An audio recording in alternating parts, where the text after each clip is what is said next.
Hello everyone, welcome back to Lincoln Journal-Star's 4 Downs. Luke Mullen coming at you from Memorial Stadium on Thursday. Nebraska football spring camp continues today. We heard from head coach Matt Rhule, tight ends coach Bob Wager, a couple of players, and we'll start there with the tight ends.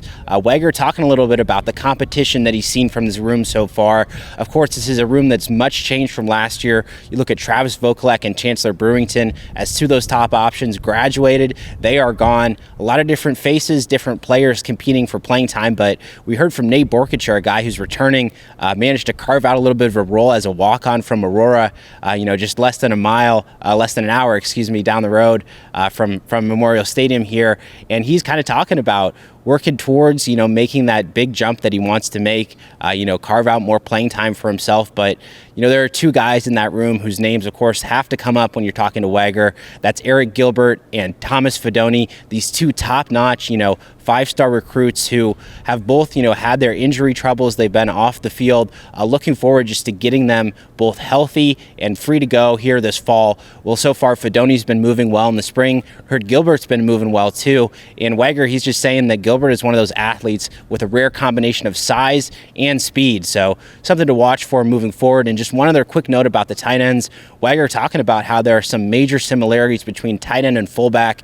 They'll be working some of those guys at those different spots, trying to figure out who can fill that mix and be that fullback for Nebraska in the fall. And, of course, we also heard from Matt Rhule. He hit on a lot of different points, but near the end he talked a little bit about the early enrollees and how these guys are matching up physically to the players who've already been on the roster, going through strength and conditioning for multiple seasons.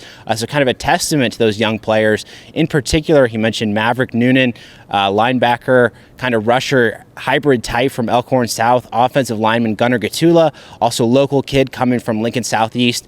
I can just say, from watching what we've seen during open practice, Gatula is moving really well along that offensive line. In terms of his physical stature, looks really, really similar to these other guys. And Noonan, too, hearing from some of his teammates, they've talked about him being a sponge who kind of soaks up coaching, very active out there on the practice field again, just in the limited snippets we've seen. A few of those other early enrollees, by the way, that Rhule didn't mention, but we've seen in practice, guys like Kai Wallen, another rusher type. He looks good, strong physically, versus, a couple defensive backs too, Sincere Safala, Dwight Boodle. They're looking a little bit skinnier. That's more the profile that you're looking there for a defensive back, but maybe those two could use a little bit of extra weight. But the other two that Rhule mentioned, those guys standing in and not really standing out in terms of being freshmen, fitting in really well so far. And as we're kind of talking about local kids, walk-ons, etc., we heard from John Bullock today, a guy who comes from Creighton Prep. He was a walk-on too, made a major contribution on special teams last year. And early so far in spring camp, defensive coordinator Tony White kind of identified him as one of those guys that's really impressed him so far. Maybe a sleeper, to earn one of those single-digit jersey numbers. But Bullock, the key here, moving from nickel to linebacker this time around. He said he kind of expected that. He's heavier than a lot of those other safeties, a little bit of a bigger guy who fits more in at linebacker in this new 3-3-5 defense. So he's really been enjoying that change.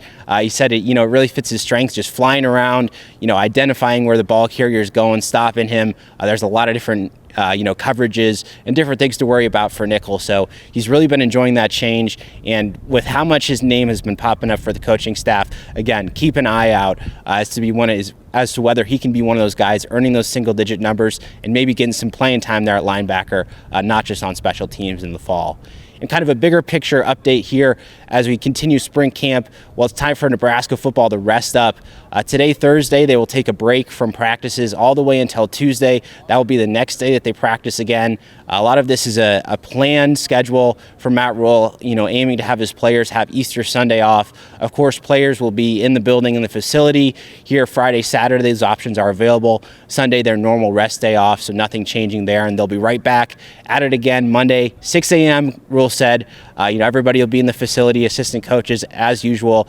But again, they won't practice again until Tuesday. Just 5 practices remaining before the red-white spring game on April 22nd. So a lot has already been accomplished, 2/3 of the way in. Again, those 5 practices left. So that's where Nebraska stands right now as, again, they march on towards that spring game. And we'll have all the updates there for you. Look back for more content on journalstar.com. Again, next practice will be there on Tuesday. But thank you all for tuning in to today's 4 Downs. We'll see you next week.